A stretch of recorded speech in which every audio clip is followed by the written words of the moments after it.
आजकाल काय झालेलं आहे, लोक ना जीवन जगणं विसरून गेलेलं आहे. लोकायला काय वाटते, जीवन म्हणजे एक भार झालेला आहे आता. म्हणजे आनंद जीवन कसं जगायचं, आनंदी जीवन कसं जगायचं, हे सर्वजण विसरूनच गेले. बरोबर नाही का दादी? आता आपण इथं शेकोटी करत आहे, मस्त थंडी पडलेली आहे, आपण इथं शेकोटी केली, ठीक आहे. तुरीच्या शेंगा काढत आहे आपण, रात्री सोले भात खाणार आहे आपण, बरोबर. तर इथं आपण गोष्टी करून राहिलो, याच्यात किती मोठा आनंद आहे. पण आजकाल याच्यात आनंद लोकांचा राहिलेच नाही. लोकांचा आनंद काय राहिला की 10 जणांना बाहेरच्या आईनं काहीतरी म्हटलं, बाहेरच्या आईनं सर्टिफिकेट दिले तर बुवा आपण आनंदी आहे. मग त्याच्यासाठी काय करू राहिले लोक, पैशाच्या मागं धावू राहिले. आता पैशाच्या मागं, पैसा तर काही डायरेक्ट येणार नाही.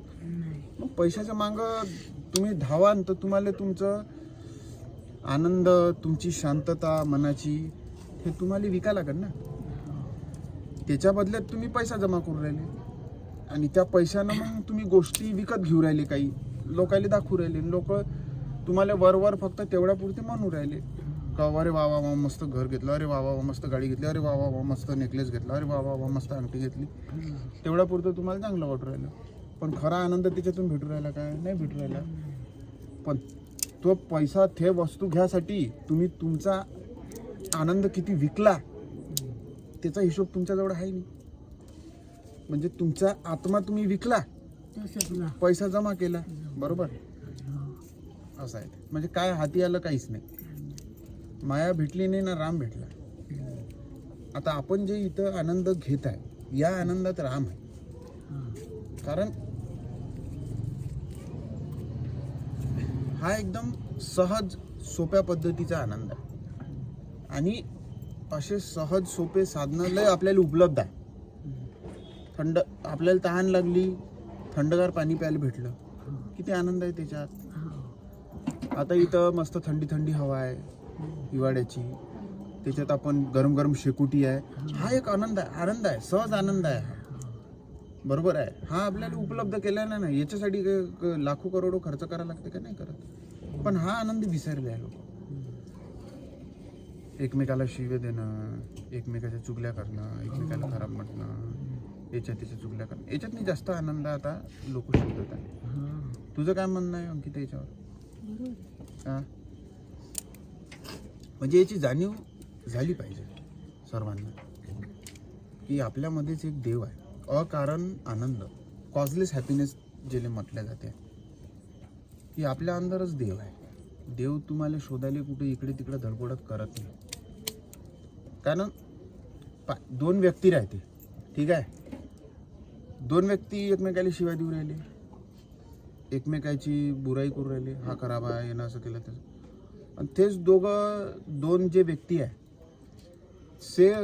एकाच देवाकडे मागणं घालू राहिली, बरोबर आहे. एकाच देवाची पूजा करू राहिले ते दोन्ही व्यक्ती. मग तो कोणाला पावन देव? समजा एखादा वावरासाठी काही भांडण चाललं, हाही देवळात चालला, हाही नवस बोलू राहिला का कोर्टाचा निकाल माझ्या बाजूने लागला पाहिजे, तोही बोलू राहिला कोर्टाचा निकाल माझ्या बाजूने लागला पाहिजे, असं आहे ते. म्हणजे तो देव काय करणार आहे तिथं? अरे देव तुमच्या अंदरच आहे. बोध बनवून तुम्हाला जे सांगत आहे तो देवच आहे ना.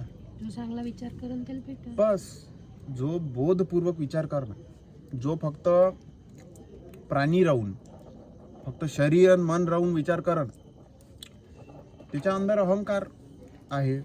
मग तिथं देव नाही आहे, तिथं आत्मा परमात्मा नाही आहे, तिथं अहंकार आहे. म्हणजे तिथं रावण आहे, तिथं राम थोडी आहे. आपल्या सुंदर रावण आहे ना, आपल्या सुंदर रामही आहे. आणि तोच तर खास खेळ आहे, तोच खरा खेळ आहे. का ते जो निर्णय आहे,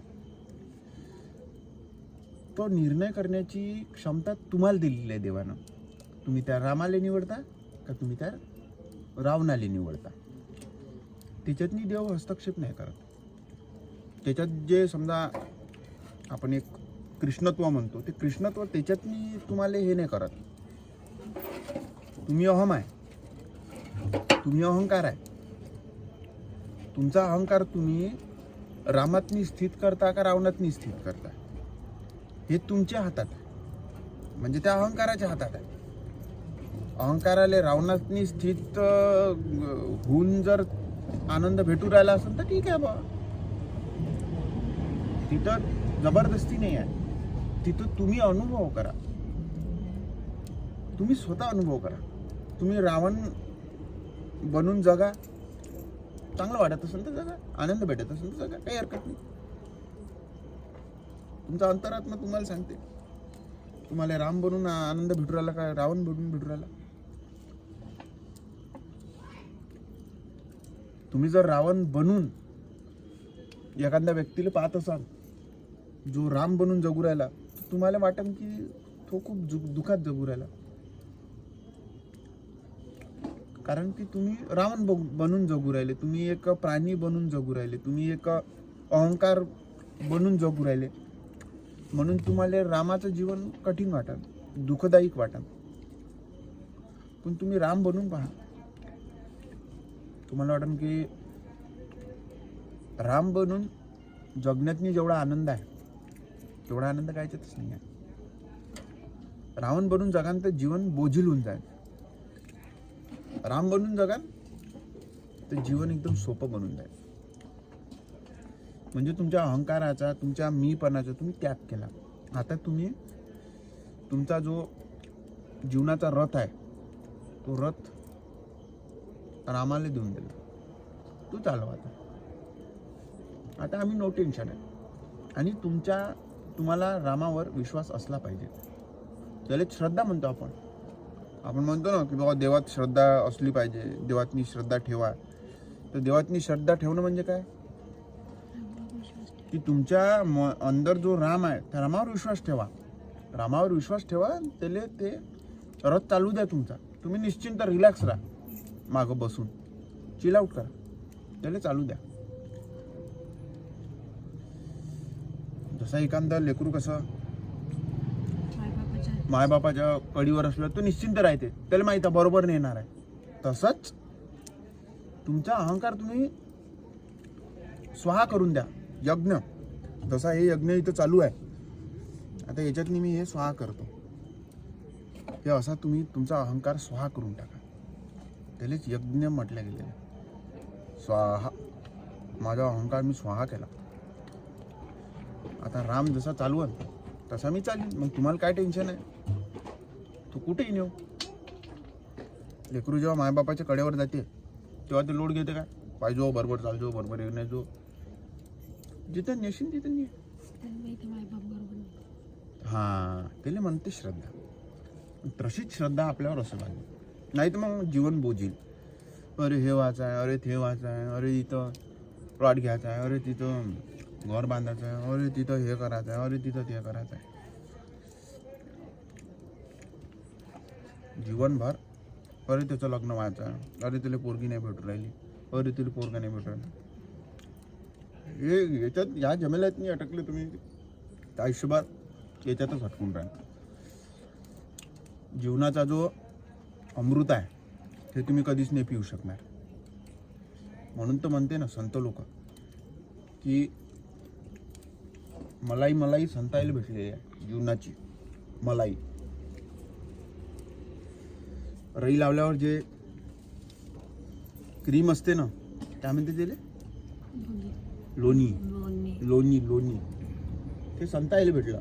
आणि उरलेलं जे ताक आहे ते ताक बाकीच्या लोकांना भेटलं. ताकाचं पाणी प्या, त्याचा मठ्ठा बनवून. काय तो समज तुम्हाला पाहिजे, नाही तर जीवन बोझील बनून जाईल. अरे शिक्षण व्हायचं आहे, अरे नोकरी लागायची आहे, अरे लग्न व्हायचं आहे, अरे लेकरं व्हायचे आहे, अरे लेकराची शिक्षण व्हायची आहे, अरे मग त्याला नोकरी लागायची आहे, अरे मग त्याचं लग्न व्हायचं आहे, आजारपण आहे, हे आहे ते आहे, हिस्से वाटण्या भांडणं, हा जो रणगाळा आहे हा काही संपत येले संपायचा फक्त एकच आपल्याकडे मार्ग आहे, तो म्हणजे स्वाहा करून द्यायचा, अहंकार स्वाहा करायचा. मी भाव जो आहे त्या मी भावाले स्वाहा करून टाकायचा.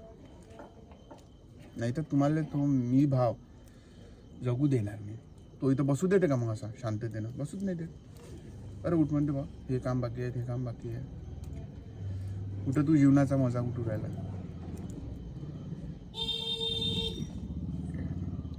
बोजा, तो बोजा फालतूचा बोजा आपण उचललेला आहे जीवनाचा. तो बोजा कसा उतरन मला सांगतो. तो बोजा उतरन कसा? सगळं अग्नीत स्वाहा करू. नाही म्हणजे काय करायला लागेल त्यासाठी? सोडून द्यायला लागेल सगळं. सोडून द्यायला लागेल. तर सोडण्यासाठी आपल्याला म्हणजे ते पहिले माहीत करून घ्यायला लागेल ना. बरोबर आहे. खरा आनंद. हा कशात म्हणजे याच्यात म्हणजे एखादा बोजा आपण उचललो तर नेमका त्या बोझ्यातनी काही आहे कामाचं का नाही आहे ते पाहा लागेल ना.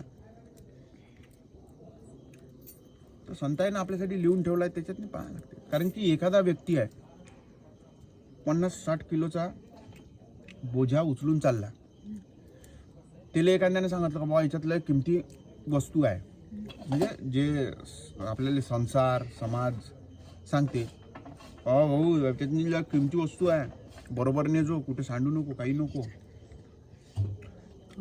तर तो माणूस काय होते एकदम असा चिंतित होऊन जाते, अरे यार याच्यातनी किती किमती आहे, काय आहे, आणि हे लय तुझ्या कामी येणार आहे म्हणते. तर तो एवढा ओझं घेऊन जाते बिचारा, उन्हात तानात उपाशी तापाशी घेऊन जाते. मग त्याला संत भेटते. संत त्याला सांगते अबे फालतूपणा करू नको, याच्यात काही ढंग नाही आहे, याच्यात काहीच नाही आहे, पाहून घे. तर पहिले तो संताला शिवा देते. पण जर एखादा समजदार असला तो पाहते का यार एवढा म्हणून राहिला हा संत, 2-4 संत भेटले म्हणजे एकच गोष्ट म्हणून राहिले का एवढा फालतू ओझं उचलू नको, खाली ठेव, पाय याच्यातनी काय आहे, कामात असेल तर उचल, नाही तर फेकून द्या. मग जेव्हा 1-2-3-4 संत गेल्यानंतर मग तू एका संताचा ऐकते, मग खरंच पाहते त्याच्यात का खरंच बा याच्यातनी काही हा आहे का नाही आहे बा, एवढे संत म्हणून राहिले तर पाहू तर दे मला एक वेळा. म्हणजे त्याला थोडी समजदारी म्हणते, म्हणजे त्याला बोधची जाणीव झाली का नाही बा हा म्हणून राहिला, काही ना काही लॉजिक आहे त्याच्यात. तर मग तेव्हा तो माणूस पाहते, तर तेव्हा त्याच्यातनी दिसते त्याला